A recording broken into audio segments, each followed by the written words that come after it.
Hey, it's Steve Zalinardo here, back again, Real Estate on Record with Mike Gaddy. We're gonna go with some hot potato questions here with Mr. Stevanuch.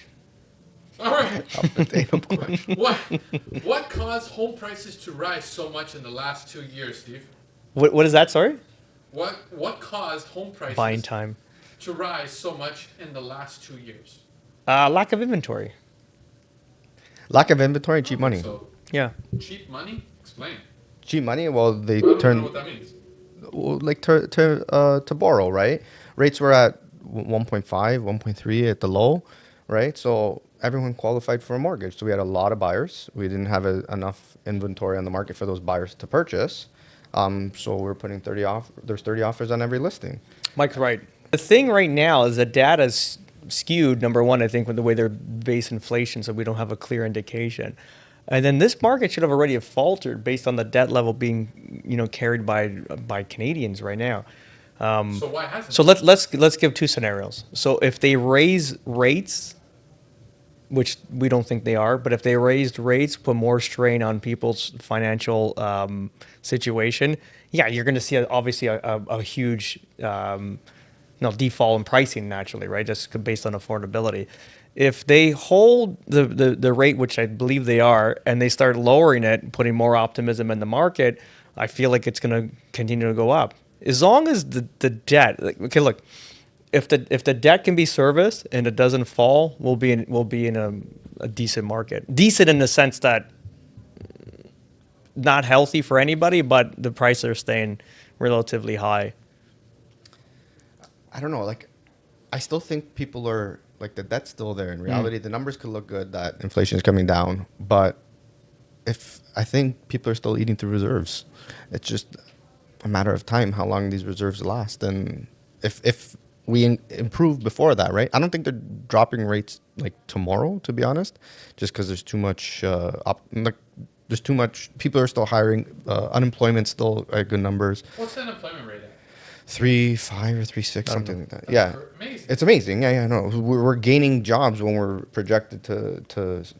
We're gaining like twice as many jobs still when we're projected to gain. I remember I was in construction then. It was everything slowed down, Yeah. but it caught fire again. Because I remember I was buying our family home, and it was like at Great Golf Communities there in Brampton off Highway 50, and I think it was 350 for this beautiful house. And I'm like, don't worry, I'll come visit you next week, 2 weeks. Then it was like 375, 400. I'm like, holy fuck, we gotta buy. So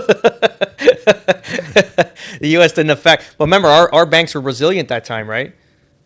Our banks Our are? banks were so resilient. They were like basically Canadian banks in 07, 08 were on the pedestal as all the whole country, the whole world was looking at how Canadians, our banking industry, how it held up and how like their policies were. Like they were brilliant, right?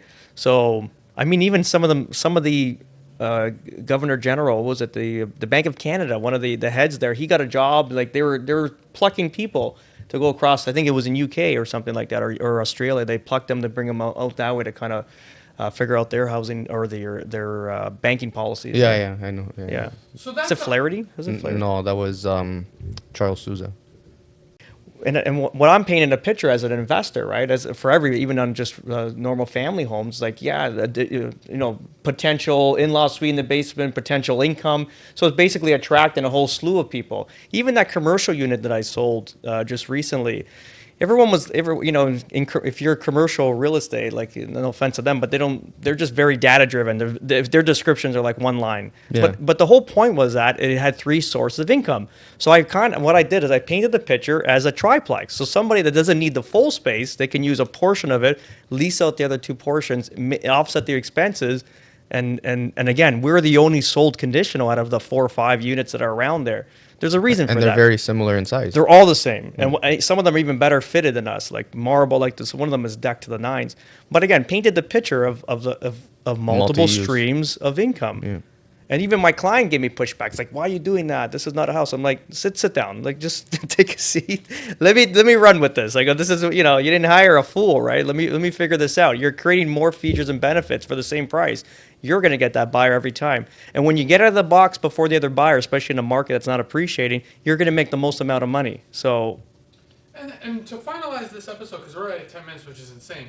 How is it that certain new builds now they're offering something as low as a 5% down payment. How are they able to do this? Is there a catch? You think they're trying to be sneaky? Like, how are they able to do this? Just a 5% down. That's it. What do you mean? From when you purchase, Builders? yeah, there's a new condo going up. It's in downtown Toronto. Apparently, there's this big thing where it's you only have to give 5% until closing. How is it even possible? Don't to they do need this? 15% Exactly. like of the total cost mean, to But that's start? the push for this place. You only have to give 5%. Is there a little gimmick there? Have you guys heard of this? Yeah, they need buyers, right? So the prices are probably going to be stable to the market in a previous market, right? I would imagine. I don't think you're getting a discount on the sale prices, but they're making it attractive through incentives.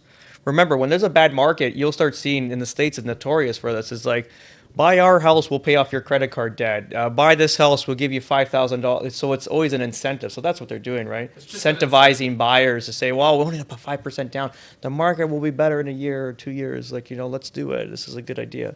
What does it mean when a realtor says, I'm going to list it for you for $999 only? What does that mean? You know when you see some of those realtors that they advertise that I'll sell your home for only $999. Oh, like, They have different packages, right? That's Yeah. just to get them in the door. yeah, That's that's just to get them in the door. Yeah. Yeah, and then So, it's like I do X for this amount, Are and they then being sneaky? Is it a sneaky? yeah. it's like anything. You can go to the car dealership and buy like the base model for very cheap, but you never buy the base model. You always buy the mid range at least, or the top of the line, right? But that's how you got in there from the base model. True. Yeah, for Since sure. 2017, that's changed. You have to submit an 801, which is a signed document from the buyers and the realtor. The offer. To register yeah, the offer. just to register the offer. So you can't register an offer unless you don't have an 801 form, which is a good idea, right? Because back then it was like, I got 15 offers, and it was like one. So before 2017, Yeah. it was a free for all. They corrected it, I think in 18, if I'm not mistaken, or shortly after it So collapsed. what in does it 17. mean? What exactly happened back in 2017? Well, you could have said how many. You could have said, well, we have 5 or 6 offers. We have 10 offers. Like there was no proof to it. Now, when you have an 801, you register it online. Now we're all part of this Broker Bay program where it's like it'll notify you like as offers are coming in registered. But you can't register the offer on the program unless an 801 is attached to the submission of the registered offer. So the realtor would, I want to register an offer. They'll go on Broker Bay, upload a PDF of their 801 form, and then that's security. Clearly, like the other realtors can't see the form. It's still like obviously it's what do you call it there? Privacy Act. You don't want to know who Rico you're knows betting. this. Yeah, like if Yeah. you get audited, like Yeah. you can get audited from RICO, and you have to have all these forms, right? To You have to keep the 801 in your files. You Yeah. get audited from Rico? For sure. Yeah, to prevent from what you're Fraud. saying from happening. Listen to this, and some realtors don't get this, but like, remember, all neighbors talk. They all talk. Everybody's curious. They want to know. They have interest on the street, so they're gonna be the biggest detectives. So, Giuseppina sells her house. This is in West Woodbridge. Yeah, this isn't what. And then ends on next door says, Giuseppe, how much? And then she says, we had 3 offers and we sold for X. And so now this lady holds that information. 3 offers, but now the buyers move in, and now Giuseppina likes these new buyers are better than the old one. They start confining, saying, our realtor told us there were 6, 7 offers. I say, strange, because the lady that lived here before said there was 3 offers. What?